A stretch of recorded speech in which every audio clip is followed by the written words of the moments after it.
Alors, mesdames et messieurs et chers amis, c'est avec un plaisir non dissimulé, on vous en doutez, que le conseil municipal et moi-même, nous vous accueillons ce soir pour cette nouvelle traditionnelle cérémonie des vœux. Alors, nos souhaits de bonne année, de bonne santé, de réussite vont à chacun d'entre vous, à vos familles, à vos entreprises et à l'ensemble de la population du Fontanil. Je voudrais remercier pour leur présence Monsieur le directeur départemental des finances publiques de l'Isère, qui nous a fait l'amitié d'être présent. Il est venu en famille, hein.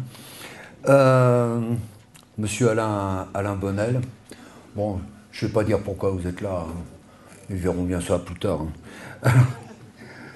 J'ai aperçu aussi René Payot, le colonel Payot, qui est président de l'Ordre national du mérite.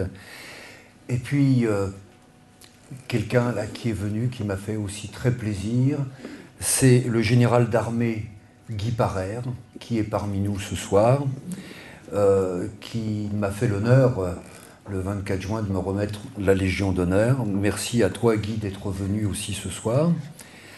Monsieur le commandant de la compagnie de gendarmerie, le commandant Veillard-Baron, et aussi les commandants des brigades de Saint-Égrève et de Vorep. Les représentants de la métro, j'en aperçus au moins un là, hein. Voilà. Ça, c'est pas marrant pour eux, hein, parce qu'ils sont tous dans la nature. Figurez-vous que tous les élus de l'agglo font des vœux dans la même semaine. C'est terrible, hein. Pas pourquoi ils pourraient faire ça au mois de mai ou un truc comme ça. Ça aurait pu le même sens. Au mois d'avril, c'est le nouvel an là-bas, dans les pays d'Asie, c'est pas mal. Et je voudrais aussi donc parler des représentants du SMTC.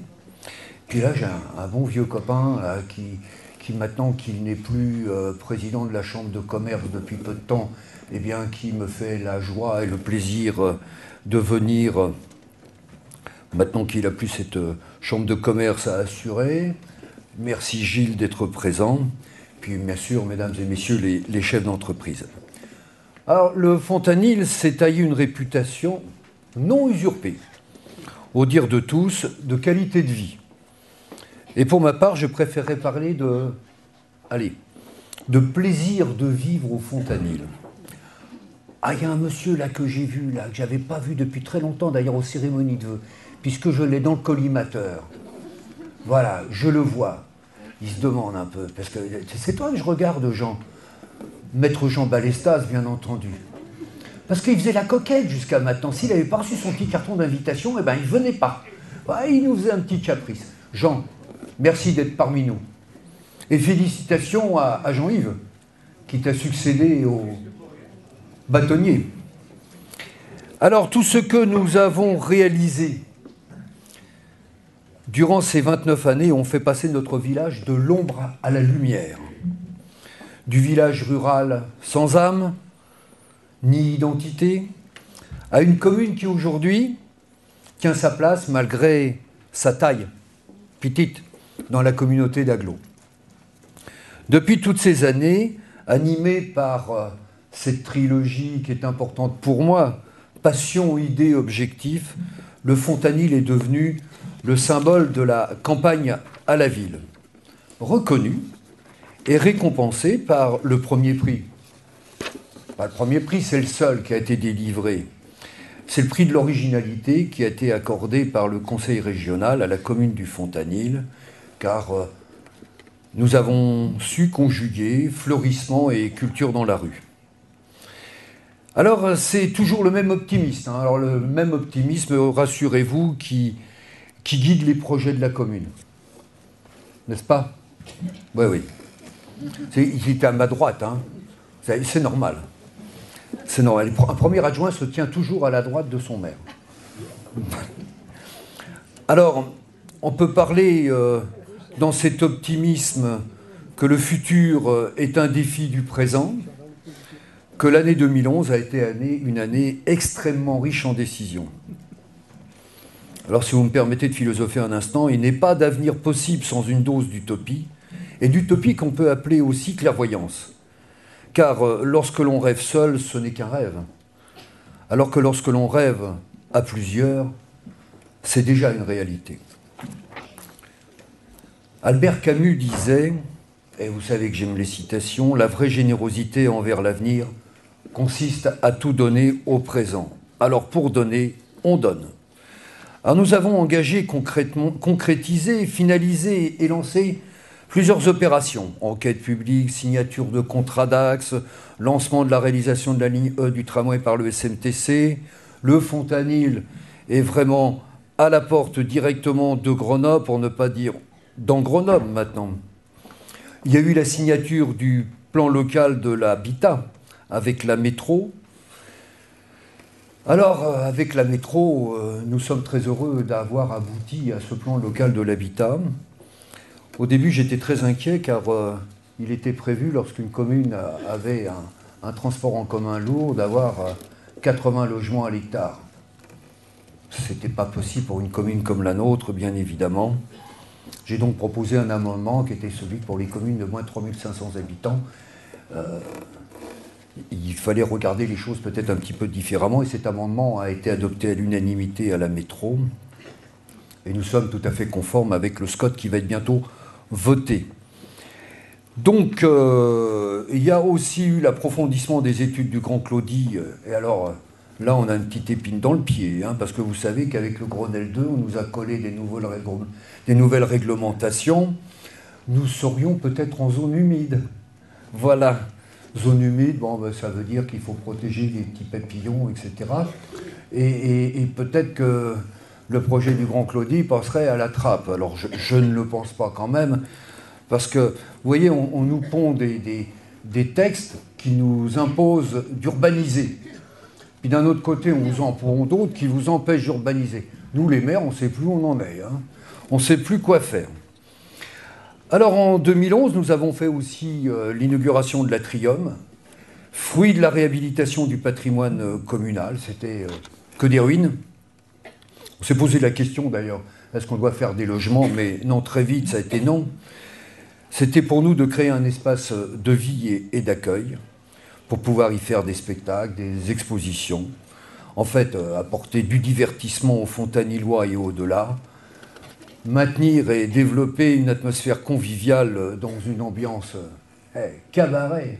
Ne rigolez pas, je vous en prie. Alors, c'est un rendez-vous, un endroit de rendez-vous incontournable d'offres culturelles dont l'objectif est de mettre ces équipements à la disposition gratuitement des associations culturelles de l'agglomération et même au-delà, avec proposition d'une programmation qui est approuvée par la commune. Nous avons installé avec l'Atrium, eh bien, la Wi-Fi, place de la Fontaine. Alors, on n'a pas encore communiqué là-dessus, mais aujourd'hui, vous allez avec votre ordinateur place de la Fontaine, Wi-Fi.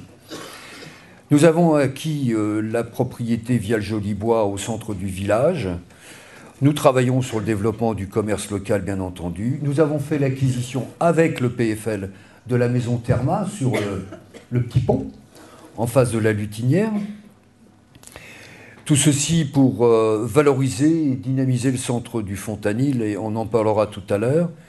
La médiathèque, je vous l'ai annoncé c'était en 2009, la gratuité pour la médiathèque.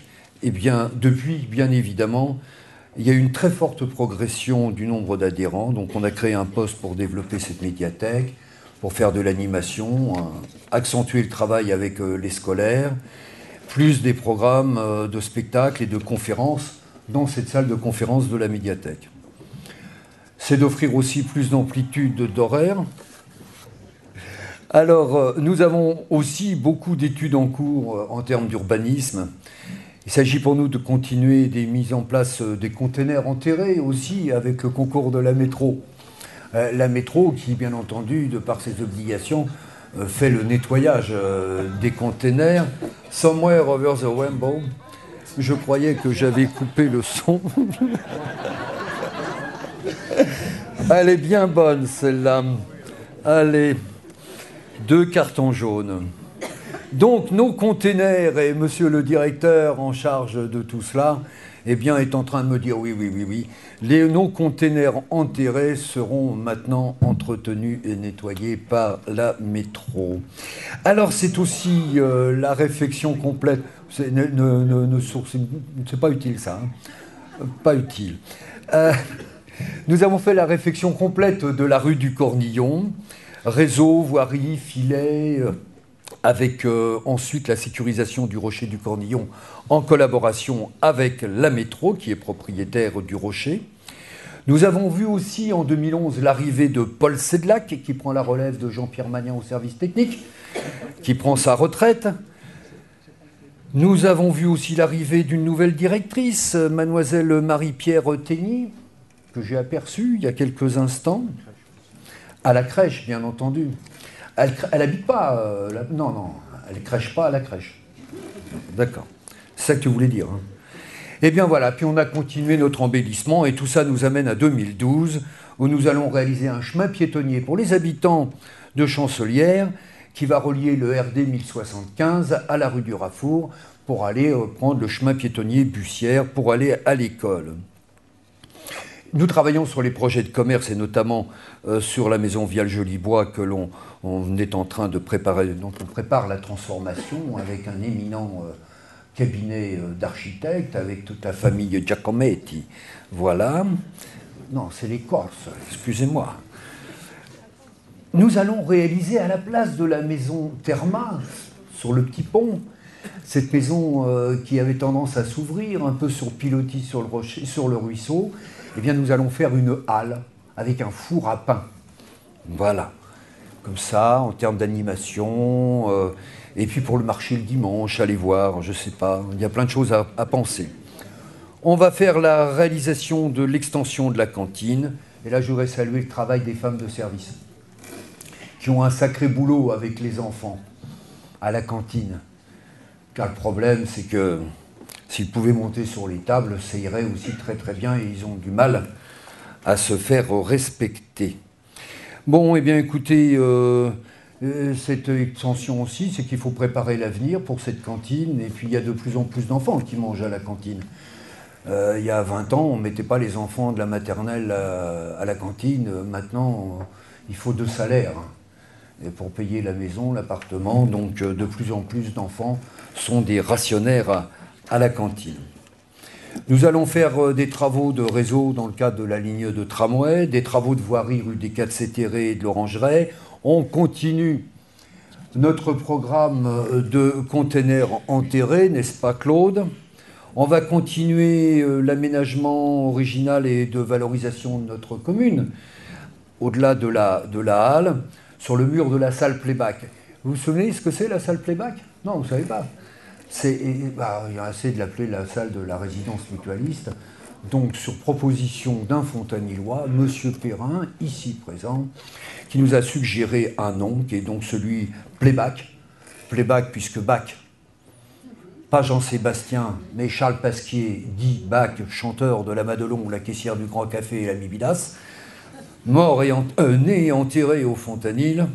Eh bien, voilà pour la salle Playback.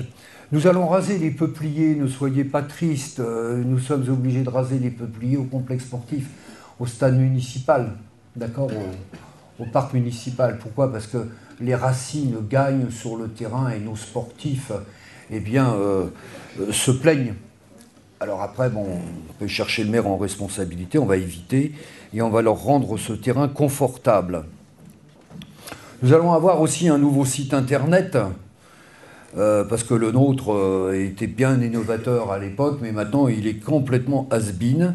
Donc voilà, c'est en cours. Vers le mois de mars, nous aurons un magnifique site internet où nous continuerons l'information par SMS. On recommencera une campagne pour les inscriptions au SMS et le mailing list.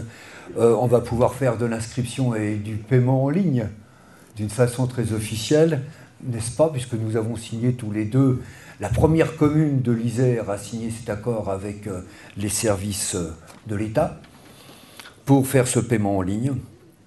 Et la métro donc va poursuivre la protection du rocher avec la sécurisation du site propre en haut, et puis il va lancer aussi l'étude pour le théâtre de verdure sur Clartière.